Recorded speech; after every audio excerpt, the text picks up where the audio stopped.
So hello guys, आप सभी का बहुत बहुत स्वागत है आज के इस वीडियो में। और आज के इस वीडियो में हम हमारे कॉरपोरेट ऑर्गेनाइजेशंस का यानी कि जॉइंट स्टॉक कंपनी का जो बाकी बचा हुआ टॉपिक्स है वो हम देखने वाले हैं। ठीक है, तो अभी तक हमने इस चैप्टर में क्या क्या चीज़ें देख ली हैं वो हम एक बार यहाँ पे डिस्कस कर लेते हैं। तो सबसे पहले इस चैप्टर में हमने जो जाना था वो था कि जॉइंट स्टॉक कंपनी क्या होता है, उसके meaning, features, advantages, disadvantages, objectives. तो ये सब चीज़ें हमने यहाँ पे देखे हैं। बेसिक जो एक जॉइंट स्टॉक कंपनी का नॉलेज होता है वो हम देख चुके हैं। फिर इसके बाद हमें प्रैक्टिकल नॉलेज चाहिए था, एंड उस प्रैक्टिकल नॉलेज में हमने बेसिकली क्या देखा है कि एक जॉइंट स्टॉक कंपनी जब बनाया जाता है, रियल लाइफ में जब एक जॉइंट स्टॉक कंपनी को बनाया जाता है तो उसके कितने सारे स्टेजेस होते हैं जिनके बाद जाकर के एक जॉइंट स्टॉक कंपनी बनता है। ओके, कितने वो स्टेप्स होते हैं जिनको पार करने के बाद हम एक जॉइंट स्टॉक कंपनी को सक्सेसफुली बना सकते हैं।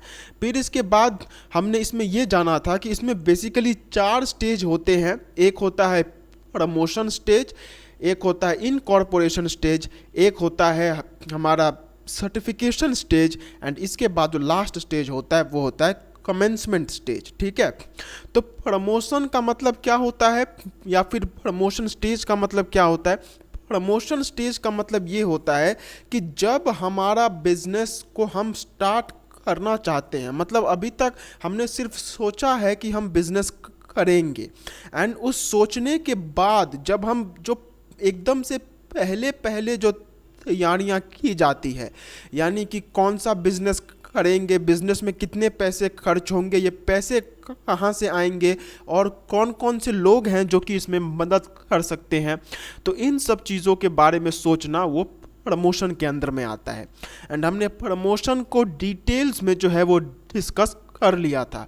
फिर इसके बाद जो हमारा नेक्स्ट स्टेज है वो है इनकॉर्पोरेशन स्टेज, एंड ये सबसे मोस्ट इम्पॉर्टेंट स्टेज है जहाँ पे बेसिकली होता क्या है कि कंपनी को रजिस्टर करवाने के लिए, in order to get the company registered, हम बेसिकली क्या करते हैं कि हमारा जो कंपनी से रिलेटेड जो डॉक्यूमेंट्स होते हैं वो डॉक्यूमेंट्स हम आरओसी यानी कि जो रजिस्ट्रार ऑफ कंपनीज है उसके पास में देते हैं, एंड वो जब सेटिस्फाई हो जाता है तो वो हमें एक सर्टिफिकेशन दे देता है। मेनली 2 चीज़ें ही होती है यहाँ पे, एक है कंपनी एंड एक है आरओसी। तो कंपनी क्या करती है कि आरओसी को डॉक्यूमेंट्स देती है, एंड ये डॉक्यूमेंट्स के सर्टिफाई हो जाने के बाद ये इसे सर्टिफिकेट ऑफ इनकॉर्पोरेशन देता है। तो हमारा जो मोस्ट इम्पॉर्टेंट स्टेज होता है वो ये इनकॉर्पोरेशन स्टेज यानी कि जो रजिस्ट्रेशन स्टेज है वही होता है। That is the most important stage. इससे छोड़कर और कोई दूसरा इम्पॉर्टेंट स्टेज उतना है नहीं। यही वो मेन इम्पॉर्टेंट स्टेज है, क्योंकि कंपनी को पैदा करने के लिए, to give birth to the company, जो मेन वर्क है, जो पेपर वर्क है, वो यहीं पे होता है। तो इन कॉरपोरेशन में हमने बेसिकली ये जाना है कि जो भी हमारी कंपनी होती है वो डॉक्यूमेंट्स के साथ जो जो भी फीस होता है वो आरओसी को देती है, एंड जो आरओसी होता है वो एक सर्टिफिकेट ऑफ इनकॉर्पोरेशन जो है वो कंपनी को दे देता है। ये बेसिक स्टेप है। लेकिन ये जो सारे डॉक्यूमेंट्स जो कि कंपनी आरओसी के पास देती है, इसमें से मैक्सिमम डॉक्यूमेंट्स जो हैं वो हमारे उतने काम के नहीं हैं इस स्टेज में। एंड अगर मैं बाद का भी बात करूं कि ये जो मेन जो भी हम यहाँ पे पढ़ रहे हैं वो सीएस कोर्स का एक छोटा सा इंट्रोडक्शन आप बोल सकते हैं। सीएस कोर्स में यही सेम चीज़ और भी डिटेल्स में पढ़ाई जाती है।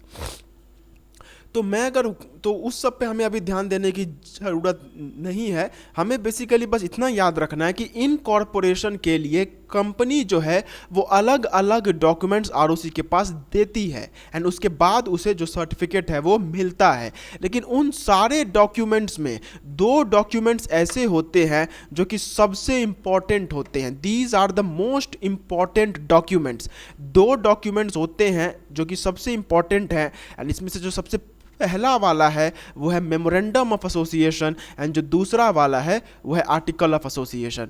Memorandum of association and article of association ये दो सबसे इम्पॉर्टेंट डॉक्यूमेंट्स हैं जो कि कोई भी कंपनी अपने आरओसी के पास देती है। इसीलिए इन कॉरपोरेशन स्टेज को पढ़ते वक्त while studying about the incorporation stage हमें ये दोनों डॉक्यूमेंट्स के बारे में अलग से पढ़ना होता है। एंड ये सिर्फ आपके क्लास 11 के सिलेबस में नहीं है, आप अगर कंपनी सेक्रेटरी का भी सिलेबस उठा करके देखें तो यहाँ पे तो आपको MOA एंड AOA जो है वो दो टॉपिक्स को के रूप में दिया हुआ है, लेकिन वहाँ पे MOA एंड AOA ये नाम से दो अलग अलग चैप्टर्स हैं। There are two chapters by the name MOA and AOA।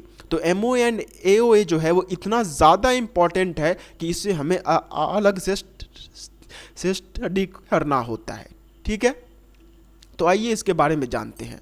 तो हम अब तक अपना एक छोटा सा फिर से यहाँ पे जो रिपीट है वही यहाँ पे होगा कि ये है हमारी कंपनी जो कि रजिस्टर होना चाहती है एंड ये है हमारा आरओसी जो कि रजिस्टर करके देगा। अब ये जो कंपनी है इस आरओसी के पास अलग अलग डॉक्यूमेंट्स भेजती है, it sends a lot of documents and उन्हीं दो डॉक्यूमेंट्स में से हमारे जो मोस्ट इंपॉर्टेंट डॉक्यूमेंट्स होते हैं वो होता है MOA एंड एक होता है AOA। ओके, ये दो डॉक्यूमेंट सबसे इंपॉर्टेंट होते हैं। अब ये दोनों बेसिकली होते क्या है, तो MOA जो है उसका फुल फॉर्म होता है memorandum of association, memorandum of association. ठीक है, एंड जो AOA होता है वो होता है आर्टिकल्स ऑफ एसोसिएशन। ठीक है, memorandum of association and article of association. अब ये दो बेसिकली होते क्या है, तो ये दोनों भी दो डॉक्यूमेंट्स हैं। This is the document and this is also a document. लेकिन दोनों में फ़र्क क्या है कि मेमोरेंडम ऑफ एसोसिएशन में जो कंपनी के बेसिक फीचर्स होते हैं वो वहाँ पे लिखे रहते हैं। मतलब मैं उन फीचर्स की बात नहीं कर रहा हूँ कि यहाँ पे सेपरेट लीगल एंटिटी है, परपेचुअल सक्सेशन है, फॉरएवर लाइफ है, उन सब की बात नहीं कर रहा हूँ। एक कंपनी का जो कैरेक्टरिस्टिक होता है, कंपनी का जो बेसिक फीचर्स होता है वो उसमें लिखा रहता है। अब जैसे मैं अगर आपके बारे में बात करूं, ठीक है, या फिर आपके बारे में छोड़िए, मैं मेरे बारे में बात करता हूं, तो मेरा नाम क्या है, मेरा नाम है आदित्य। ठीक है, फिर मेरा जो एज है वो अभी 25 है। फिर मेरा जो हाइट है वो है 5 फुट एंड 8 इंचेस। मैं एक लड़का हूँ। ठीक है, फिर इसके बाद मैं एक इंडियन सिटीजन हूँ। ओके, तो ये मेरे बारे में फीचर्स हैं कि मेरा नाम आदित्य है, मेरा एज है 25 इयर्स, मेरा हाइट है 5 फुट 8 इंचेस, मैं एक लड़का हूँ, मैं एक इंडियन हूँ। तो ये मेरे बारे में फीचर्स हैं। इसी तरीके से एक कंपनी के भी फीचर्स होते हैं कि कंपनी का नाम क्या है, कंपनी की एज कितनी है, कंपनी में कितने मेंबर्स हैं।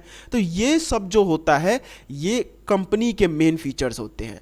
तो ये जो कंपनी का बेसिक फीचर्स ये एक डॉक्यूमेंट में लिख के दिया जाता है एंड वही डॉक्यूमेंट जो होता है वो मेमोरेंडम ऑफ एसोसिएशन होता है। आप इसे कंपनी का आइडेंटिटी कार्ड भी बोल सकते हैं कि कंपनी आरओसी के सामने में एक डॉक्यूमेंट में ये सब लिख करके देती है कि कंपनी का नाम है ये, कंपनी का एज है ये, कंपनी में इतने सारे मेंबर्स हैं एंड और भी अलग अलग चीज़ें हैं जो कि वहाँ पे रहती है। ये तो एक इंसान का फीचर्स है, जो कंपनी का फीचर्स होता है वो थोड़ा सा अलग होता है। तो कंपनी का क्या क्या फीचर्स है वो सारे फीचर्स मेमोरेंडम ऑफ एसोसिएशन में लिख के दे दिए जाते हैं। ठीक है, अब इसके बाद और एक डॉक्यूमेंट होता है जो कि हमें देना होता है एंड वो होता है आर्टिकल्स ऑफ एसोसिएशन। अब ये आर्टिकल्स ऑफ एसोसिएशन क्या होता है, तो देखिए हर एक कंपनी का या फिर हर एक ऑर्गेनाइजेशन का एक रूल बुक होता है। मतलब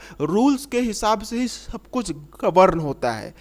रूल्स के बिना कुछ भी नहीं चल सकता है। आपके स्कूल में कुछ रूल्स होंगे, आपके घर पे कुछ रूल्स होंगे, आप अगर किसी कोचिंग में जाते होंगे तो कोचिंग के रूल्स होंगे। फिर आप कहीं पे अगर ट्रैवल करते हैं तो अगर आप ट्रेन के थ्रू ट्रैवल करते हैं तो वहाँ पे भी कुछ रूल्स होता है। तो रूल्स जो है वो हमारे हर एक जगह में होता है, रूल्स आर एवरीवेयर। तो इसी तरीके से एक कंपनी का भी रूल्स होता है, there are rules of a company, and यही रूल्स को एक डॉक्यूमेंट में लिख करके दिया जाता है एंड वो कहलाता है आर्टिकल्स ऑफ एसोसिएशन। ओके तो memorandum of association and article of association क्या होता है ये आपको समझ में आया।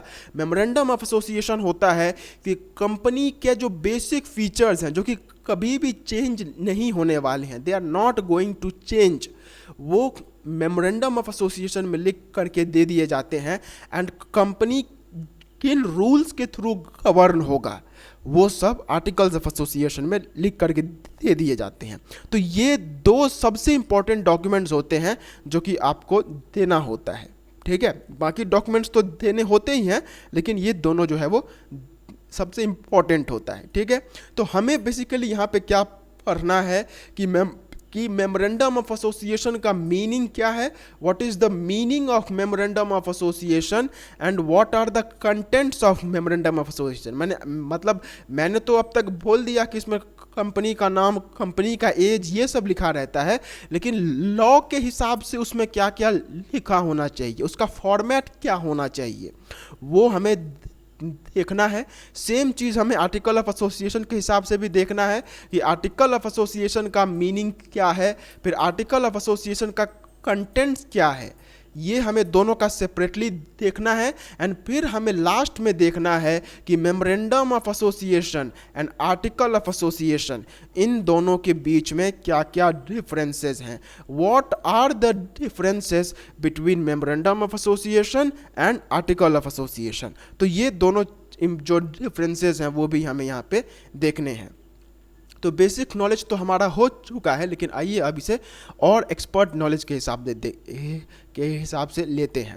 तो देखिए सबसे पहला जो हमारा आता है वो है मेमोरेंडम ऑफ एसोसिएशन। तो मेमोरेंडम ऑफ एसोसिएशन क्या होता है? So memorandum of association is the supreme public document that contains all the information that is required for the company at the time of incorporation.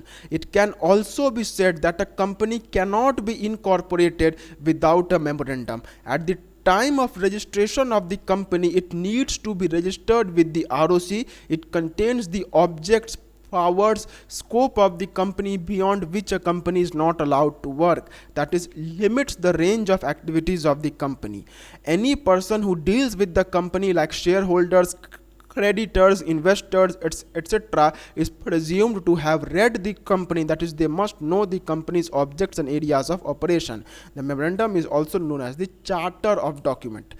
तो charter का मतलब क्या होता है? चार्टर का मतलब होता है मेन डॉक्यूमेंट, ठीक है। चार्टर का मतलब होता है एक ऐसा चीज़ जो कि कंपनी के बारे में हमें सब कुछ बता देता है। तो मैंने जो आपको कहा कि कंपनी के जो बेसिक फीचर्स होते हैं वो सब इसमें दिए रहते हैं। The basic features of the company that is stated in the memorandum of association. अब ये बेसिक फीचर्स क्या क्या हैं, what are the basic features, तो वो हम कंटेंट्स में देखते हैं कि एक मेमोरेंडम ऑफ एसोसिएशन में कौन कौन सी चीज़ें हैं जो कि होनी चाहिए। तो सबसे पहला जो हमारा यहाँ पे आता है वो है नेम क्लॉज, मतलब उसका नाम क्या है। फिर इसके बाद आता है सिचुएशन क्लॉज। सिचुएशन क्लॉज का मतलब कि हमारी जो कंपनी है वो मतलब कहाँ पे है, उसका ये क्या है, उसका लोकेशन क्या है वो। फिर कंपनी का ऑब्जेक्ट क्या है, मतलब कंपनी हम किस लिए बना रहे हैं। फिर कंपनी की लायबिलिटी क्या है, फिर कंपनी में कितना कैपिटल कंट्रीब्यूटेड है, एंड कंपनी का सब्सक्रिप्शन क्लॉज क्या है। मतलब ये वो चीज़ें होती हैं जो कि कंपनी के बेसिक फीचर्स के अंदर में आते हैं। These are the basic features of the company, and यही सब कुछ हमें एक मेमोरेंडम ऑफ एसोसिएशन में लिख करके देना होता है। तो हमने ये तो जान लिया कि MOA क्या होता है। अब आइए देखते हैं कि उसमें बेसिकली क्या क्या चीज़ें हैं जो कि लिख करके देना होता है। तो सबसे पहला जो चीज़ है वो है नेम क्लॉज। मतलब सबसे पहले तो हमें यही बताना होगा कि हमारा जो कंपनी है वो कंपनी का नाम क्या है। Any company cannot registered with a name that CG may think unfit and also with a name that too nearly resembles the name of other company. मतलब सबसे पहले हमें नाम अपना बताना होता है कि हमारे कंपनी का नाम क्या होगा। एंड कल के वीडियो में हमने ये चीज़ देख लिया था कि कंपनी का नाम जो है वो बेसिकली दो चीज़ों के हिसाब से देखा जाता है। सबसे पहले कि वो जो कंपनी का नाम हम यहाँ पे रखना चाहते हैं, क्या वही नाम का कंपनी या फिर उससे मिलता जुलता नाम का कंपनी क्या पहले से है या फिर नहीं है।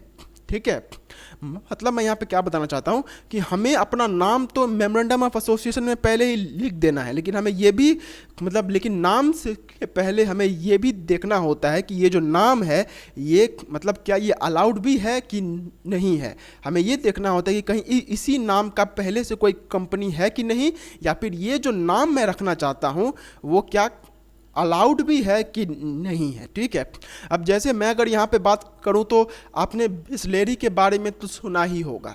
अब मैं एक कंपनी स्टार्ट करना चाहता हूँ जो कि पानी ही बेचेगी, लेकिन मैं इसका नाम रखना चाहता हूँ बिसलेरी। ठीक है, तो ये अलाउड नहीं है। क्यों? क्योंकि ऑल्दो ये एग्जैक्ट नेम तो नहीं है, लेकिन ये नाम मिलता जुलता है। बिसलेरी नाम की कंपनी पहले से ही है एंड आप बिसलेरी नाम की कंपनी खोलना चाहते हैं तो ये अलाउड नहीं है। अब इसके बाद और भी एक चीज़ हो सकता है कि फॉर एग्जांपल आपका जो नेम है वो बहुत यूनिक है। ठीक है, लेकिन आप एक ऐसा नाम रख रहे हैं जो कि पहले तो किसी का नहीं है और या फिर किसी से मिलता जुलता भी नहीं है, लेकिन वो एक ऐसा नाम है जो कि सरकार अलाउ नहीं कर सकती है। जैसे मैं अगर यहाँ पे नाम रख देता हूँ श्रद्धा हिंदू आइसक्रीम। ठीक है, ऑल्दो ये नाम बहुत अजीब लग रहा होगा, लेकिन ऐसे होते हैं, श्रद्धा हिंदू आइसक्रीम, तो ये अलाउड नहीं है। आप अपने कंपनी के नाम के साथ कुछ भी ऐसा नहीं दे सकते हैं जो कि देश के अंदर में थोड़ा सा ये फैलाता हो, इनइक्वालिटी फैलाता हो। ठीक है, फिर इसी तरीके से आप ऐसा भी नाम नहीं रख सकते हैं फैज़ान मुस्लिम बिरयानी, आप ये भी नाम नहीं रख सकते हैं, ये भी अलाउड नहीं है। तो आपको एक ऐसा नाम रखना होता है जो कि पहली बात तो किसी नाम के साथ मिलता ना हो और दूसरा वो नेम जो है वो लीगली एक्सेप्टेड हो। तो नेम हमें सबसे पहले दे देना होता है, फिर हमें बताना पड़ता है situation clause. So every company must specify the names of the state in which the registered office of the company is located. मतलब आपका जो हेड ऑफिस है वो कहाँ पे है, ये आपका वेस्ट बंगाल में है कि यूपी में है कि बिहार में है, आपको पहले ये बता देना होता है। फिर ऑब्जेक्ट क्लॉज कि आप जो है किस लिए कर रहे हैं, what is the objective of the company, main objects and auxiliary objects of the company, कि कंपनी किस लिए की जा रही है, why are you making this company. तो ये भी हमें मेमोरेंडम ऑफ एसोसिएशन में लिख के बताना होता है। ठीक है, फिर इसके बाद होता है liability clause, details regarding the liabilities of the member of the company. अब लायबिलिटी क्लॉज का मतलब क्या होता है कि देखिए कंपनी में अगर नुकसान होता है तो ये नुकसान का भरपाई कौन करेगा, who is going to fulfil that, the members. तो ये भी हमें यहाँ पे बताना होता है कि अगर कंपनी में नुकसान होता है तो वो नुकसान का भरपाई कैसे होगा, वो भी हमें यहाँ पे लिख करके देना होता है। That is also to be given over here. Liability clause भी जो है वो भी आपको यहाँ पे देना होता है कि अगर कंपनी को नुकसान हुआ तो ये नुकसान का भरपाई कौन करेगा, ये भी आपको बताना होता है। ठीक है, अब आप बोलेंगे सर क्या प्रॉफिट के बारे में नहीं, तो नहीं, प्रॉफिट के बारे में उतना जरूरी नहीं है, आप बोल सकते हैं, लेकिन वो आर्टिकल ऑफ एसोसिएशन में लिख देना जरूरी होगा। लेकिन ये सरकार ने बोला है कि लायबिलिटी क्लॉज आपको देना ही होगा, कि नुकसान के टाइम पे नुकसान का भरपाई कैसे होगा ये आपको बताना होगा। फिर कैपिटल क्लॉज मतलब आपके कंपनी में कितने, मतलब आपका कंपनी का टोटल कैपिटल कितना है, फिर ये जो टोटल कैपिटल है ये कितने शेयर्स में डिवाइडेड है, क्योंकि जॉइंट स्टॉक कंपनी है तो इसमें तो जाहिर सी बात है शेयर्स तो होंगे ही। तो आपके कंपनी का टोटल कैपिटल कितना है, उस कैपिटल के अगेंस्ट में कितने शेयर्स हैं जो कि आपने यहाँ पे रखे हुए हैं, फिर उसके बाद एक शेयर का फेस वैल्यू क्या है, तो ये भी सब कुछ आपको यहाँ पे बताना होता है। ठीक है, एंड इसके बाद होता है सब्सक्रिप्शन क्लॉज, मतलब आपको यहाँ पे ये बताना होता है कि आपके कंपनी के जो मालिक होंगे, मतलब जो मेंबर्स होंगे, उन सब के बारे में भी आपको यहाँ पे बताना होता है कि किन किन लोगों को आपने कंपनी का मेंबर बनाया हुआ है। ये सब चीज़ें आपको मेमोरेंडम ऑफ एसोसिएशन में देनी होती है, ठीक है। तो मेमोरेंडम ऑफ एसोसिएशन जो है वो एक आइडेंटिटी कार्ड की तरह है। जैसे आप अपना एक सीवी बना करके देते होंगे जब भी आप किसी के लिए, अभी तो आप नहीं बनाते होंगे लेकिन आप अपने मम्मी पापा को देखते होंगे कि वो लोग अपना ये बनाते होंगे बायोडेटा, या फिर उसे सीवी भी कहा जाता है। तो उसी तरीके से कंपनी का एक सीवी होता है, एंड वही होता है मेमोरेंडम ऑफ एसोसिएशन।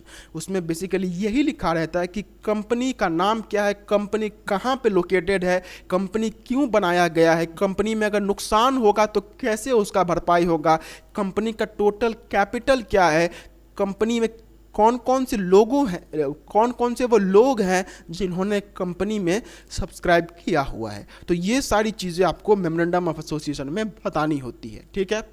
तो memorandum of association is basically a biodata of the company. And अब मैं आपको यहाँ पे एक जो प्रैक्टिकल लाइफ में मेमोरेंडम ऑफ एसोसिएशन कैसा होता है वो मैं आपको यहाँ पे दिखा दे रहा हूँ कि प्रैक्टिकल लाइफ में एक मेमोरेंडम ऑफ एसोसिएशन जो है वो कैसा दिखता है। तो यहां पे देखिए, एक सेकेंड, ये देखिए, ये मैंने कल आपको बताया हुआ था कि जो कंपनी का जो ये होता है, एक सेकेंड, ये देखिए, ये है कंपनी का मेमोरेंडम ऑफ एसोसिएशन, जहाँ पे ऑब्जेक्ट क्लॉज जो कि हमने अभी अभी यहाँ पे देखा हुआ है कि कंपनी किस लिए बनाई गई है वो यहाँ पे लिखा हुआ है, ठीक है। फिर यहाँ पे और आगे देखते हैं कि आगे में क्या है। यहाँ पे और भी चीज़ें हैं जो कि यहाँ पे दिया हुआ है, ये यहाँ पे आप देख सकते हैं। फिर ये देखिए, ये है सर्टिफिकेट ऑफ इनकॉर्पोरेशन, जो कि मैंने आपको कल भी दिखाया हुआ था कि सर्टिफिकेट ऑफ इनकॉर्पोरेशन जो है वो कैसा दिखाई देता है। फिर और भी इसमें चीज़ें हैं। फिर इसके बाद यहाँ पे आता है, ये है आपका मेमोरेंडम ऑफ एसोसिएशन। वो वहाँ पे शायद कुछ और था, वो मेरे हिसाब से सर्टिफिकेट ऑफ इनकॉर्पोरेशन था, जो कि मुझे पहले ही लगा हुआ था कि ये सर्टिफिकेट ऑफ इनकॉर्पोरेशन है कि जब एक बार आपका आरओसी सेटिस्फाइड हो जाता है तो वो आपको परमिशन दे देता है कि अब आप बिजनेस कर सकते हैं। अब हम यहाँ पे देखते हैं मेन मेमोरेंडम ऑफ एसोसिएशन। तो देखिए, सबसे पहला चीज़, the name of the company, वो यहाँ पे बोला हुआ है, the name of the company is GMR enterprises private limited. तो ये हमारा नेम क्लॉज है, ठीक है। फिर the registered office of the company shall be situated in the state of Tamil Nadu, ये जो हमारा सिचुएशन क्लॉज था। फिर object clause, the object for which the company is established are, ये यहाँ पे है। एंड ये सब चीज़ें पढ़ने बिल्कुल भी मत जाइएगा, क्योंकि ये आपको माथा, मतलब आपके सर के ऊपर से छोड़िए, बहुत ऊपर से जाएगा। तो ये सब चीज़ों के बारे में आपको बिल्कुल भी यहाँ पे ध्यान देने की ज़रूरत नहीं है, ठीक है। ये उसका ऑब्जेक्ट है कि कौन कौन सा वो काम है जो कि यहाँ पे वो कर सकता है। अब आप यहाँ पे बोलेंगे सर इतना कुछ लिखने की क्या ज़रूरत है, तो देखिए लिखने की ज़रूरत होती है, ठीक है। अब आप अगर ये सोच के चलते हैं, फॉर एग्जाम्पल मैं आपको एक चीज़ बता देता हूँ कि मेमोरेंडम ऑफ एसोसिएशन में इतना ज़्यादा क्यों लिखा जाता है। अब आप फॉर एग्जाम्पल आप ये सोच के रखिए कि आपने एक कंपनी खोला, ठीक है, उसका आपने नाम रखा, फॉर एग्जाम्पल आपने एक जो पेन की जो कंपनी होती है, पेन कंपनी आपने वो खोला हुआ है, ठीक है। अब आपने सब कुछ कर लिया, आपने अपने मेमोरेंडम ऑफ एसोसिएशन में ये लिख दिया कि मैं जो कंपनी बना रहा हूँ वो पेन्स का मैन्युफैक्चरर करने के लिए कर रहा हूँ, ठीक है। अब कुछ दिनों बाद, मतलब 1 साल 2 साल के बाद आपको ये मतलब ध्यान पड़ता है कि पेन्स में तो प्रॉफिट है ही, लेकिन मार्केट में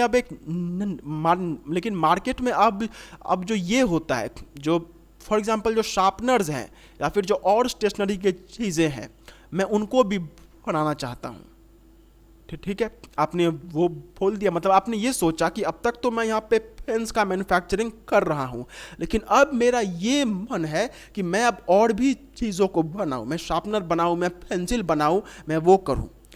तो देखिए आपने सोच लिया, लेकिन ये इतना आसान होगा नहीं। क्यों? क्योंकि आपने अपने मेमोरेंडम ऑफ एसोसिएशन में इस चीज़ को मेंशन नहीं किया हुआ है। You have not mentioned this in the memorandum of association. आपने उसमें ये लिख के बिल्कुल भी नहीं दिया कि मैं और भी स्टेशनरी को बना सकता हूँ। आपने सिर्फ ये लिख के दे दिया the object of the company is the manufacturing of pens, so you can not go and manufacture pencil sharpeners. तो इसीलिए इतना कुछ इसमें लिखा जाता है कि बाद में चल के अगर और भी कुछ बनाने का मन हो गया तो हम उसे बना सकते हैं, ठीक है। लेकिन अगर आपने लेकिन अगर आपने ये लिखा कि चलो अभी तो बस यही बना रहे हैं, इसी को लिख देते हैं, लेकिन फ्यूचर में चल के आपका अगर मन बदल जाता है तो फिर आपको वहाँ पे दिक्कत हो सकता है, क्योंकि मेमोरेंडम ऑफ एसोसिएशन में वो चीज़ का मेंशन ही नहीं है। आरओसी को मालूम ही नहीं है कि आप ये चीज़ बना रहे हैं, तो वो अलाउड नहीं होगा, ठीक है। सो इसीलिए मेमोरेंडम ऑफ एसोसिएशन में इतना कुछ लिखा जाता है, ठीक है। फिर ये भी ऑब्जेक्ट क्लॉज ही है। यहाँ पे अभी तक हम ऑब्जेक्ट क्लॉज ही यहाँ पे देख रहे हैं। ये सारे ऑब्जेक्ट क्लॉज हैं कि इन इन कामों के लिए मैंने आपको बोल दिया। अब यहाँ पे देखिए हमारा जो फोर्थ क्लॉज है, liability clause. The liability of the members is limited. मतलब लायबिलिटी क्लॉज का मतलब कि नुकसान होने पे क्या होगा। तो हम तो जानते हैं जॉइंट स्टॉक कंपनी के केस में एक ही चीज़ होता है एंड वो होता है लिमिटेड लायबिलिटी। तो आपको बस ये लिख देना होगा कि जो भी मेंबर्स हैं हमारी कंपनी के, उनका जो लायबिलिटी है वो लिमिटेड है। मतलब अगर कंपनी में नुकसान हुआ तो उनको सिर्फ उतना पैसों का ही पेमेंट करना होगा जिनका उन्होंने शेयर्स खरीदा हुआ है, ठीक है। फिर इसके बाद आता है जो कि हमने देखा था कैपिटल क्लॉज। तो आप यहाँ पे देख सकते हैं कि जो कंपनी का टोटल कैपिटल है वो है यहाँ पे 100, अच्छा कितना है, बहुत ज़्यादा है, 112 करोड़, 112 करोड़ 55 लाख टोटल कैपिटल है, जो कि 6 करोड़ और 50 लाख शेयर्स में डिवाइडेड है। एंड एक शेयर का जो फेस वैल्यू है वो 10 रुपया है। तो यहाँ पे यहाँ पे टोटल चीज़ हमने बोल दिया कि टोटल कैपिटल कितना है, फिर उसके बाद कितने नंबर ऑफ शेयर्स हैं एंड कितने यहाँ पे टोटल हमारे फेस वैल्यू हैं। तो ये सारे चीज़ें हमें यहाँ पे बोल देना होता है, ठीक है। एंड इसके बाद जो हमारा ये है, ये हमारे मेंबर्स के बारे में है कि यहाँ पे जो हमारा लास्ट क्लॉज है जो कि हम यहाँ पे देख सकते हैं कि किन किन लोगों ने सब्सक्राइब किया हुआ है। तो यहाँ पे आप देखिए मिस्टर S.A. चेरुकापल्ली, mister A.S. चेरुकापल्ली, इन लोगों ने इसको सब्सक्राइब किया हुआ है, ठीक है। तो ये था हमारा मेमोरेंडम ऑफ एसोसिएशन, जो कि हमने प्रैक्टिकली भी देख लिया कि वो कैसा होता है, ठीक है। अब हम आते हैं हमारे नेक्स्ट डॉक्यूमेंट पे, जो कि मेमोरेंडम ऑफ एसोसिएशन के जैसा ही है, लेकिन वो उससे थोड़ा सा अलग है, जो कि मेनली क्या कहता है कि article of association is the secondary document. मतलब मेमोरेंडम ऑफ एसोसिएशन के बाद ये फाइल होता है, which defines the rules and regulations made by the company for its administration and day to day management. In addition to this the articles contains the rights, responsibilities, powers and duties of members and directors of the company. It also includes information about the accounts and audits of the company. Every company must have its own articles. However, a public company limited by shares can adopt the table F instead of article of association. It comprises all the necessary details regarding the internal affairs and the management of the company. It is prepared for the persons inside the company, that is members, employees, directors, etc. तो देखिए इतना कुछ आपको देखने की जरूरत नहीं है। आर्टिकल ऑफ एसोसिएशन जो है वो क्या है कि कंपनी का जो रूल्स एंड रेगुलेशंस जिसके हिसाब से कंपनी को चलाया जाएगा, ये सारा रूल्स एंड रेगुलेशंस जो होता है वो आर्टिकल ऑफ एसोसिएशन में मेंशन रहता है। आर्टिकल ऑफ एसोसिएशन बेसिकली वो रूल बुक है जो कि बेसिकली हमें ये बताता है कि कंपनी के अंदर में रूल्स जो हैं वो क्या क्या होंगे। बेसिकली जो चीज़ हम मेमोरेंडम ऑफ एसोसिएशन में नहीं देते हैं वो चीज़ को हम लोग आर्टिकल ऑफ एसोसिएशन में दे देते हैं, ठीक है। अब बारी आती है कि आर्टिकल ऑफ एसोसिएशन में कौन कौन सी चीज़ें होंगी। तो देखिए आर्टिकल ऑफ एसोसिएशन जो होता है वो मेमोरेंडम ऑफ एसोसिएशन थोड़ा बड़ा होता है, ठीक है। मतलब आर्टिकल ऑफ मतलब मेमोरेंडम ऑफ एसोसिएशन में मेनली ये 6 चीज़ें ही आती है, name, situation, object, liability, capital, subscription. लेकिन आर्टिकल ऑफ एसोसिएशन में और भी चीज़ें आती हैं, एंड मैं अगर आपको बताऊं तो ये आपके लिए उतना इम्पोर्टेंट नहीं है, क्योंकि आपसे ये नहीं पूछा जाएगा कि आर्टिकल ऑफ एसोसिएशन में कौन कौन सी चीज़ें आती है, क्योंकि मेन जो है वो आपके लिए memorandum of association he important है। लेकिन फिर भी हमें जानना है तो हम जानेंगे। तो आर्टिकल ऑफ एसोसिएशन को जो हमने बताया कि वो बेसिकली एक रूल बुक है, लेकिन अब इसमें होना क्या क्या चाहिए, तो ये कहाँ पे लिखा हुआ है कि इसमें क्या क्या होना चाहिए। तो जैसा कि हमने कहा कि हमारे कंपनी मतलब जॉइंट स्टॉक कंपनी का जो माई बाप है वो है कंपनीज एक्ट 2013। हमारा जो भी होगा वो सब कंपनीज एक्ट 2013 में लिखा हुआ होगा। तो कंपनीज एक्ट 2013 का जो टेबल नंबर F है, अब इसमें आपको उतना ध्यान देने की ज़रूरत नहीं है, बस इतना याद रखिएगा कि कंपनीज एक्ट 2013 नाम का एक कानून है और उसी के अंदर में ये बेसिकली बोला हुआ है। ठीक है, तो सबसे पहले आता है इंटरप्रिटेशन। इंटरप्रिटेशन का मतलब कि आप देखिए, अब जो कुछ कुछ कंपनीज होती हैं जिनमें आपको ये पहले से बताना होता है कि ये जो कंपनी है, मतलब फॉर एग्जांपल मैं अगर यहाँ पे बात करूँ किस चीज़ के बारे में बात करूँ, मैं अगर बहुत हाई फाई कंपनी के बारे में बात करूँ तो वहाँ पे बहुत ही प्रोफेशनल लैंग्वेज का इस्तेमाल होता है। ठीक है, वेरी प्रोफेशनल लैंग्वेज वहाँ पे यूज़ होता है। कॉमर्स का जो मेन लैंग्वेज होता है, जैसे इक्विटी हो गया, फिर उसके बाद वहाँ पे ये हो गया स्टेक हो गया, equity, stake, paid up share capital, preferential right, मतलब ये सारे कॉम्प्लेक्स जो टर्म्स होते हैं उनका इस्तेमाल होता है। तो ये जो टर्म्स है ये हर किसी को पता नहीं होता है, everybody is not used to. हो सकता है कि कंपनी में एक ऐसा आदमी हो जिसे ये सब के बारे में मालूम ही नहीं है, तो वैसे केस में हमें, ताकि वो जान सके कि इन सब का मतलब क्या होता है, तो हमें ये लिख देना होगा कि normal day to day business में जिन वर्ड्स को हम लोग इस्तेमाल करेंगे उन वर्ड्स का मतलब क्या क्या होगा। ठीक है, फिर हमारा जो आता है ये जो प्राइवेट कंपनी, यहाँ पे शायद नहीं होना चाहिए तो इस चीज़ को यहाँ पे आप काट सकते हैं। फिर है share capital and variation of rights, कि कंपनी का जो, देखिए article of memorandum of association में वहाँ पे इतना कुछ नहीं लिखा रहता है। ठीक है, कि कंपनी जो है वो मतलब, अब आप देखिए कि एक जॉइंट स्टॉक कंपनी का प्रैक्टिकल लाइफ में थाउजेंड्स ऑफ ये हो सकते हैं। ठीक है, शेयर होल्डर्स हो सकते हैं। तो अब ये जो शेयर होल्डर है ये क्या हर एक का नाम वहाँ पे लिख पाना पॉसिबल है? It is not possible. So ये चीज़ मेमोरेंडम ऑफ एसोसिएशन में ना लिख करके हम लोग आर्टिकल ऑफ एसोसिएशन में लिख देते हैं कि ये जो शेयर है ये किसके पास है, फिर ये जो शेयर है ये किसके पास है, तो ये सारी चीज़ें हम लोग वहाँ पे लिख देते हैं। फिर वेरिएशन ऑफ राइट्स, मतलब शेयर होल्डर के पास कौन कौन सी राइट्स हैं, वो कौन कौन सी चीज़ें हैं जो कि उनको मिलने वाली है। फिर प्रेफरेंस शेयर्स क्या होता है इसके बारे में, इसके ये भी एक तरीके का शेयर ही होता है जो कि आप अभी के लिए समझ के रखिए। ठीक है, देखिए नॉर्मली इक्विटी शेयर में क्या होता है कि इक्विटी शेयर में आपको ये पता होगा कि अगर आप शेयर किसी कंपनी का लेते हैं तो उसके अगेंस्ट में आपको एक अमाउंट दिया जाता है जिसे हम लोग कहते हैं डिविडेंड। ओके, डिविडेंड जो है वो दिया जाता है। अब ये जो डिविडेंड है वो इक्विटी के केस में क्या होता है कि आपको मिल भी सकता है और आपको नहीं भी मिल सकता है, मतलब ये टोटली अनसर्टेन रहता है कि ये शेयर्स आपको मिलेगा कि, मतलब शेयर्स पे जो डिविडेंड है वो आपको मिलेगा कि नहीं मिलेगा, ये टोटली अनसर्टेन रहता है। लेकिन अगर प्रेफरेंस शेयर्स होगा तो प्रेफरेंस शेयर्स के केस में आपको जो ये डिविडेंड है वो मिलेगा ही मिलेगा। मतलब आपको ये नहीं सोचना होगा कि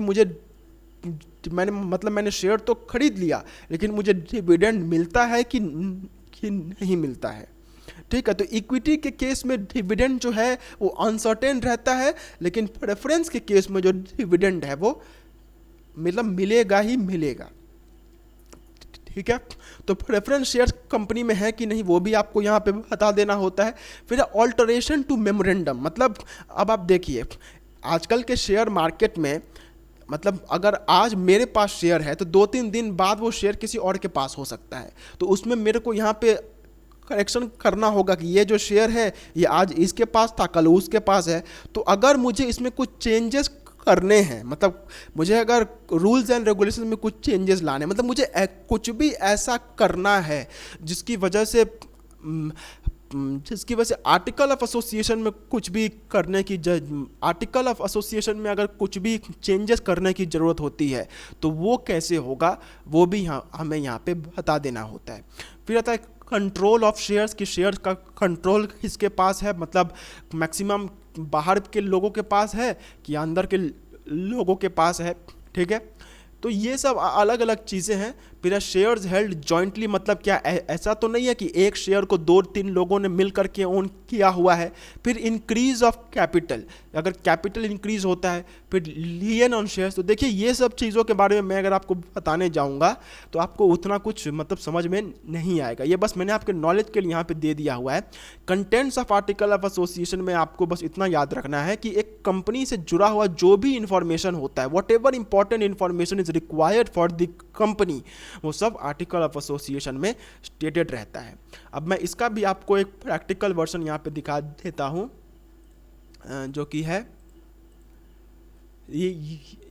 यहाँ पे, ये देखिए article of association of GMR enterprises private limited. अभी अब आप यहाँ पे देखिए कि जो कंपनी है वो किस टाइप की कंपनी है, प्राइवेट कंपनी है, तो ये यहाँ पे हमने बोल दिया है। फिर इसके बाद और आगे देखते हैं कैपिटल एंड शेयर्स, इसके बारे में बोल दिया गया है कि the authorised capital of the company shall be such amount as may from time to time be authorised by the memorandum of association. ये सब अलग अलग चीज़ें यहाँ पे होती है, इस सब के बारे में अभी आप जानने की कोशिश भी मत कीजिएगा क्योंकि टोटली आपके माइंड के ऊपर से जाएगा। तो ये बेसिकली जो रूल्स एंड रेगुलेशंस होते हैं वही यहाँ पे लिखे हुए रहते हैं। ठीक है, ओके, मैं आपको यहाँ पे टोटली दिखा, देखिए जो मैं यहाँ पे बात कर रहा था कि डिपॉजिटरी, मतलब कंपनी का डे टू डे वर्किंग में ये वर्ड बहुत ज़्यादा यूज़ होगा डिपॉजिटरी, लेकिन इसका मतलब क्या है, तो ये भी चीज़ हमें यहाँ पे बताना होता है। ठीक है, तो ये अलग अलग चीज़ें हैं जिनके बारे में यहाँ पे हमें बताया जाता है। तो ये आपको उतना समझ में तो आएगा नहीं, लेकिन बस आप एक बार देख लीजिए। अगर मैं काम करता हूँ, इसका जो लिंक है वो मैं आपको डिस्क्रिप्शन बॉक्स में दे देता हूँ, आप वहाँ से इसे डाउनलोड कर सकते हैं। ठीक है, तो ये था हमारा आर्टिकल ऑफ एसोसिएशन, जिसके बारे में हमें सिर्फ एक ही बात याद रखनी है कि आर्टिकल ऑफ एसोसिएशन में वो सब कुछ आएगा जो कि एक कंपनी को चलाने के लिए जो भी रूल्स एंड रेगुलेशंस की हमें ज़रूरत होती है वो सब कुछ आर्टिकल ऑफ एसोसिएशन में आता है। ओके, इसके बाद आता है distinction between memorandum of association and article of association, दोनों के बीच में क्या फ़र्क है।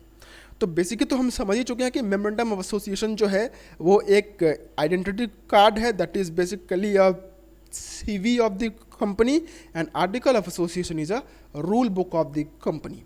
तो memorandum of association is a document that contains all the fundamental information, basic information which are required for the incorporation of the company. मतलब company को स्टार्ट करते वक्त जो भी इम्पोर्टेंट इंफॉर्मेशन हमारे लिए ज़रूरी हो जाता है कि वो हम ROC को दे, तो वो सब मेमोरेंडम ऑफ एसोसिएशन में स्टेटेड रहते हैं। एंड अगर बात करें आर्टिकल्स ऑफ एसोसिएशन की, तो ये it is a document containing all the rules and regulation that governs the company, जो भी रूल्स एंड रेगुलेशंस होते हैं वो यहाँ पे लिखे हुए रहते हैं।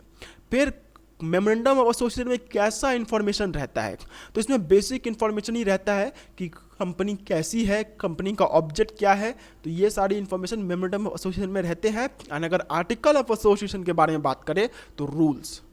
ठीक है, फिर इसके बाद है स्टेटस, मतलब इसका क्या मतलब क्या, इसका क्या पोजीशन क्या होता है।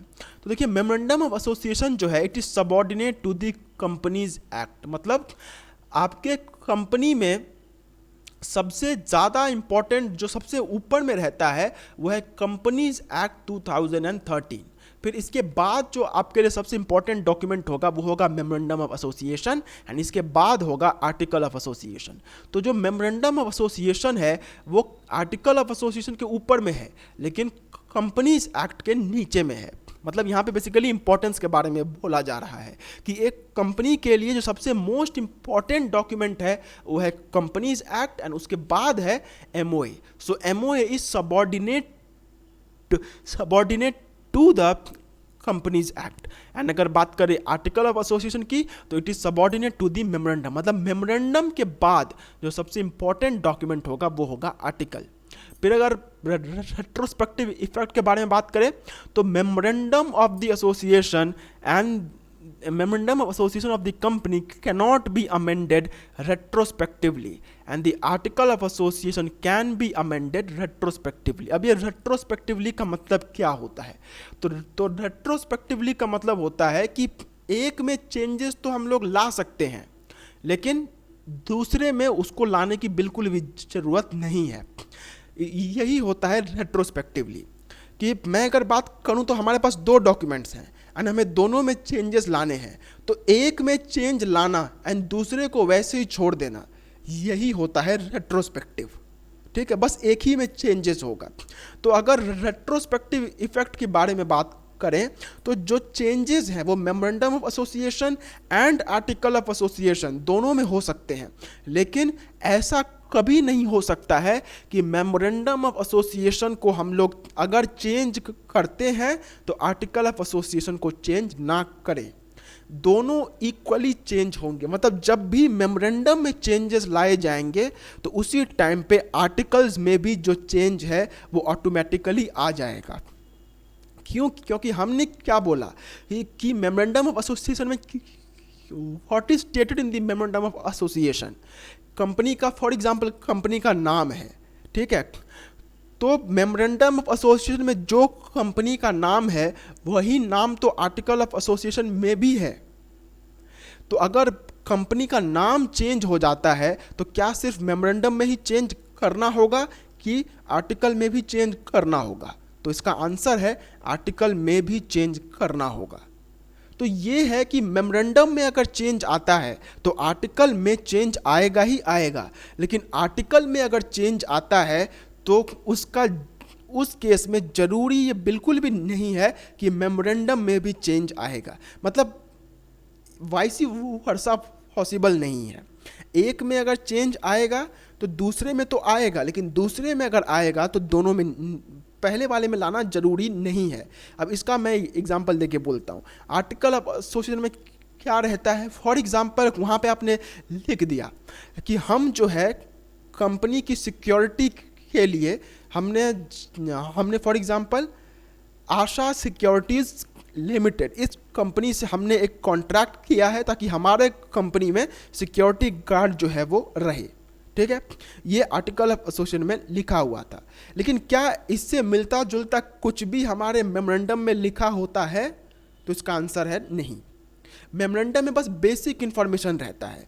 तो अगर मेरा ये चीज़ चेंज हो जाता है कि मैं अपनी सिक्योरिटी को आशा कंपनी से छोड़कर फॉर एग्जांपल मैं यहाँ पे क्या लूँ, अलका कंपनीज के पास इसे देता हूँ, अलका सिक्योरिटीज़ लिमिटेड, तो क्या ये चीज़ में जो चेंज है मतलब मेरा सिक्योरिटी कंपनी चेंज हो गया, तो मुझे ये जो चेंज है ये अपने आर्टिकल में तो करना होगा, लेकिन ये चेंज मुझे मेमोरेंडम में करने की ज़रूरत नहीं है क्योंकि वहाँ पे ये चीज़ के बारे में कुछ है ही नहीं। तो यही यहाँ पे बोला गया है कि मेमोरेंडम एंड आर्टिकल है वो दोनों में चेंजेस लाए जा सकते हैं, लेकिन जब भी मेमोरेंडम में चेंज आएगा तो आर्टिकल ऑफ एसोसिएशन में भी चेंज आएगा। लेकिन अगर आर्टिकल ऑफ एसोसिएशन में चेंज आ रहा है तो ज़रूरी नहीं है कि मेमोरेंडम ऑफ एसोसिएशन में चेंज आए। ठीक है, अब आप यहाँ पे क्वेश्चन पूछ सकते हैं कि सर अगर आर्टिकल ऑफ एसोसिएशन में ही कंपनी का नाम चेंज हो रहा हो तब?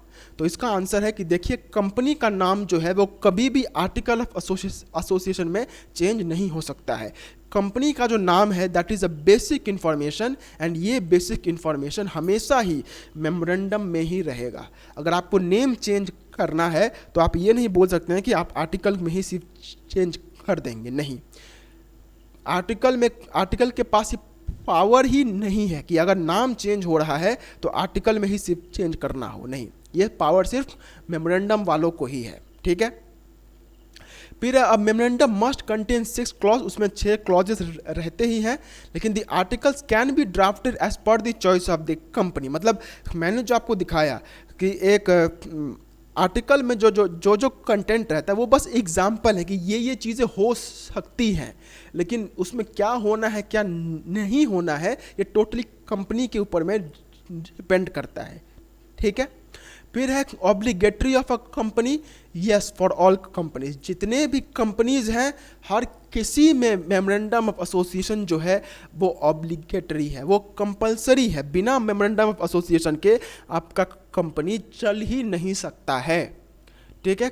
फिर only a private company is required to frame its articles while a public company limited by shares can adopt table F in place of articles. तो देखिए प्राइवेट कंपनी के केस में आपको खुद का आर्टिकल जो है वो आपको बनाना होता है, लेकिन पब्लिक कंपनी के केस में आपको खुद का आर्टिकल उतना बनाने की ज़रूरत नहीं होती है। कंपनीज एक्ट में ही आपके हिसाब से पहले से ही एक दे दिया जाता है, आप उसके हिसाब से बना सकते हैं। ठीक है। हाँ, लेकिन ये नहीं कि आर्टिकल ऑफ एसोसिएशन होना ही नहीं चाहिए, होना चाहिए, लेकिन प्राइवेट कंपनी के केस में वो उसे खुद वो चीज़ करना होता है, लेकिन पब्लिक कंपनी के केस में वो चीज़ कंपनीज एक्ट में ऑलरेडी स्टेटेड है। ठीक है। मतलब वहाँ पे आपको बनाने की ज़रूरत नहीं है, वहाँ पे पहले से ही बनाया हुआ रहेगा। ठीक है। फिर compulsory filing at the time of registration. तो देखिए मेमोरेंडम ऑफ एसोसिएशन जो है वो चाहिए ही चाहिए, इसके बिना पॉसिबल नहीं है, लेकिन आर्टिकल ऑफ एसोसिएशन जो है वो देना जरूरी नहीं है। Yes, it is not important. Article of association हो सकता है तो ठीक है, नहीं तो कोई उतना इंपॉर्टेंट है नहीं, लेकिन मेमोरेंडम तो चाहिए ही चाहिए। फिर अगर बात करें ऑल्ट्रेशन, तो alteration can be done after passing special resolution in annual general meeting and previous approval of central government और company law board is required. And article can be alteration can be done in the articles by passing special resolution at annual general meeting. अब ये annual general meeting क्या होता है, तो ये सब चीज़ें बाद में बात करेंगे।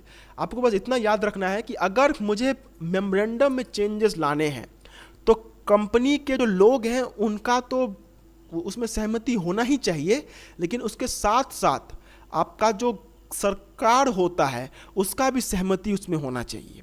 मतलब मेमोरेंडम में चेंजेस लाना, उसके लिए 2 लोगों की परमिशन चाहिए होती है, एक कंपनी में जो भी शेयर होल्डर्स होते हैं उनका और दूसरा सरकार का। अब आप बोलेंगे सर आप सरकार का परमिशन क्यों चाहिए आपको, तो देखिए ये इसलिए ज़रूरी है कि फॉर एग्जांपल आपका जो कंपनी है उसका नाम मैं अपना एक कंपनी का नाम लेता हूँ, श्रद्धा आइसक्रीम्स। ठीक है। श्रद्धा आइसक्रीम नाम की एक कंपनी थी। ठीक है। अब ये जो कंपनी थी इसने कर दिया बहुत बड़ा फ्रॉड। ठीक है। इसने बहुत बड़ा फ्रॉड मार्केट में कर दिया, एंड उसके बाद इसको ये बात मालूम है कि अगर नाम चेंज हो जाएगा तो सब कुछ चेंज हो जाएगा। मतलब अगर श्रद्धा आइसक्रीम से इसका नाम पूजा आइसक्रीम अगर रख दिया जाता है तो फिर इसका जो भी प्रॉब्लम है वो सारा का सारा खत्म हो जाएगा। तो सरकार बोलेगी हलवा है क्या, तुम लोगों का पैसा ले करके भाग जाओगे और फिर अपना नाम चेंज कर लोगे ताकि तुम्हें कोई पकड़ ही ना पाए, तो इतना आसान है क्या? इसीलिए ऐसा अलाउड नहीं है। अगर आपको नाम चेंज करना है तो आपके लोगों का सहमति तो चाहिए ही चाहिए, लेकिन सरकार का भी सहमति चाहिए, क्योंकि अगर आप नाम चेंज करके कुछ गलत काम करना चाहते हैं तो वहाँ पे भी बहुत मतलब इट इज़ वेरी मच ये हो जाता है, मतलब वहाँ पे आपको बहुत ज़रूरी हो जाता है कि वहाँ पे आपको सरकार का परमिशन चाहिए। लेकिन अगर आपको आर्टिकल में चेंजेस लाना तो वहाँ पे सरकार का परमिशन की ज़रूरत नहीं है। फिर अगर बात करें रिलेशन के बारे में तो define the relation between company and outsider and regulates the relationship between company and its members and also between the members inter से। मतलब ये जो बेसिकली मेमोरेंडम ऑफ एसोसिएशन होता है ये बाहरी लोगों के लिए होता है कि जो भी आदमी बाहर से कंपनी के अंदर में इन्वेस्ट करना चाहता है तो उन लोगों को क्या चीज़ें हैं जो कि जानना जरूरी होता है। तो ये सारी चीज़ें जो हैं वो मेमोरेंडम ऑफ एसोसिएशन में लिखी हुई रहती है। लेकिन आर्टिकल ऑफ एसोसिएशन मैंने जैसा कि बताया कि एक रूल बुक है, तो रूल बुक जो होता है वो बेसिकली जो लोग अंदर में काम करते हैं उनके लिए ही वो मेनली इंपॉर्टेंट होता है। जैसे अगर आप अपने आपका स्कूल का रूल्स होगा तो वो स्कूल का जो भी रूल्स होगा वो सिर्फ आपके लिए अप्लाई होता होगा, बाहर में आपको it is not very much important. तो मेमोरेंडम जो है वो बाहरी लोगों के लिए होता है, एंड जो आर्टिकल है वो बाहरी लोगों के साथ साथ अंदर के लोगों के लिए भी, अंदर लोगों के लिए ही मेनली वो होता है। फिर अगर बात करें acts done beyond the scope absolutely void and can be ratified by shareholders. अब देखिए ये एक बहुत इंपॉर्टेंट पॉइंट है कि मेमोरेंडम ऑफ एसोसिएशन जो है वो आपका माता पिता है, ठीक है। एंड अगर आप मेमोरेंडम ऑफ एसोसिएशन के अगेंस्ट में कुछ भी करते हैं तो वो टोटली इनवैलिड होगा, मतलब वो टोटली रॉन्ग है, वो अलाउड नहीं है। मतलब आपका कंपनी को वहाँ पे लीगल कंसिक्वेंसेस भी झेलना पड़ सकता है अगर आप कुछ भी करते हैं जो कि मेमोरेंडम ऑफ एसोसिएशन के अगेंस्ट होता है। So that is totally not allowed. लेकिन अगर मैं बात करूँ यहाँ पे आर्टिकल ऑफ एसोसिएशन की, तो अगर आप आर्टिकल के बाहर कुछ करते हैं तो ये तो हाँ ठीक है, उस टाइम पे अलाउड है, उस टाइम पे दैट इज़ अलाउड कि आप आर्टिकल के बाहर कुछ कर सकते हैं, लेकिन वो भी ऐसे अलाउड नहीं है, तब तो जिसका मन चाहेगा वो कर सकता है। मेन बात ये है, ये पॉइंट क्या कहना चाहता है कि पहली बात तो अगर आप मेमोरेंडम के बाहर कुछ भी करते हैं तो वो तो पहली बात अलाउड है नहीं, लेकिन अगर आपने कर दिया तो उसके बाद आप ये नहीं बोल सकते कि सर मैंने तो कर दिया, अब देख लो क्या हो सकता है। मतलब वहाँ पे माफ़ी जैसी चीज़ नहीं है, जो कि हम लोग बोलते हैं ना कि गलती करना उतनी बड़ी बात नहीं होती है जितना उसके लिए माफ़ी मांगना होता है। तो मेमोरेंडम में क्या है कि आपको गलती तो पहली बात करना ही नहीं है, लेकिन बाय चांस अगर आपने गलती कर भी दिया तो उसकी माफ़ी नहीं है, वो चीज़ के खिलाफ आपको होगा ही होगा, आपके अगेंस्ट में एक्शन लिया ही जाएगा। लेकिन अगर आपने आर्टिकल के खिलाफ कुछ किया तो वो भी आपको करना तो बिल्कुल भी नहीं है, लेकिन अगर आपने कर दिया तो वहाँ पे हाँ ये स्कोप है कि उसको ठीक किया जा सकता है, ठीक है। तो आर्टिकल ऑफ एसोसिएशन के बारे में हमने अभी तक जो भी नॉलेज लिया हुआ है वो यही है कि इम्पॉर्टेंट तो दोनों ही है, MOA एंड AOA दोनों ही इम्पॉर्टेंट है, लेकिन MOA जो है वो ज़्यादा इम्पॉर्टेंट है, AOA जो है वो उतना ज़्यादा इम्पॉर्टेंट नहीं है, ठीक है। तो इसी के साथ हमारा जो ये है, जो हमारा ये पोर्शन है इनकॉर्पोरेशन का पोर्शन, कि कंपनी ने वहाँ पे सारे डॉक्यूमेंट्स जो हैं वो भेज दिए हैं, वो वाला पोर्शन हमारा यहाँ पे हो गया है। अब इसके बाद हमारा जो पोर्शन होता है वो होता है कमेंसमेंट ऑफ बिजनेस। मतलब अब हमारा कंपनी जो है उसको परमिशन मिल चुका है बेसिकली कि आपका सारा डॉक्यूमेंट्स ठीक है, हमने देखा हुआ है, हम आपको ये जो भी परमिशन है वो हम आपको यहाँ पे दे रहे हैं, ठीक है। तो ये जो कमेंसमेंट ऑफ बिजनेस है वो हम अगले लेक्चर में देखेंगे, ठीक है। सो मिलते हैं अगले वीडियो में। एंड यस, एक और चीज़ है जो कि मैं आपसे कहना चाहता हूँ, वो एक रिक्वेस्ट है बेसिकली कि देखिए ये जो मेरा वीडियो है ये देखते तो बहुत कम लोग हैं, ये मैं जानता हूँ, मैं रोज़ चेक करता हूँ तो 2-3 लोग हैं जो कि देखते हैं, ठीक है। लेकिन मेरा जो सबसे बड़ा बात है वो ये है कि मैं 1 जनवरी 2023 से विदाउट एनी ब्रेक, मतलब मैंने ब्रेक नहीं लिया, वो कुछ कंसिक्वेंसेस ऐसे हो गए जिसकी वजह से मुझे ब्रेक लेना पड़ा, लेकिन अदर देन दैट मैंने अभी तक कोई ब्रेक नहीं लिया हुआ है। मैं 1 जनवरी 2023 से मैं रोज़ वीडियो डाल रहा हूँ, लेकिन जो मेन बात है वो ये है कि अप्रिसिएशन जो है वो आपके साइड से उतना ज़्यादा नहीं हो पाया है। एंड मैं समझता हूँ कि अभी जो चैनल है वो अपनी स्टार्टिंग फेज़ में ही है, सो दैट इज़ नॉट, मतलब ये उतना ज़्यादा है नहीं, बट फिर भी मैं आपको बस यही कहना चाहता हूँ कि अगर आप मेरे वीडियोस को देखते हैं तो प्लीज़ आप नीचे में कुछ कमेंट ज़रूर कीजिए, क्योंकि कमेंट करने के बाद हमें थोड़ा सा मोटिवेशन मिलता है। क्योंकि अगर आप पिछले, मैं अगर कहूँ तो 100 दिन से for the past 100 days I have been working without any break. So इस केस में अगर आप थोड़ा सा कमेंट कर देते हैं, आपको, मैं ये नहीं बोल रहा हूँ कि आपको लिखना है सर क्या बात है सर आपने तो मतलब गर्दा उड़ा दिया, ये चीज़ आपको वहाँ पे लिखने की ज़रूरत नहीं है। अगर आप लिखना चाहते हैं तो लिख दीजिए, लेकिन आपका जो भी ऑनेस्ट ओपिनियन है कि सर वीडियो अच्छी लगी कि ख़राब लगी, जो भी लगी हो तो वो प्लीज़ वहाँ पे लिख ज़रूर दीजिएगा, क्योंकि उसके बिना जो है बहुत मतलब बहुत डीमोटिवेटिंग हो जाता है कि मैं सिर्फ यहाँ पे रोज़ आकर के वीडियोस तो बना रहा हूँ लेकिन उस साइड से कुछ रिस्पॉन्स नहीं आ रहा है।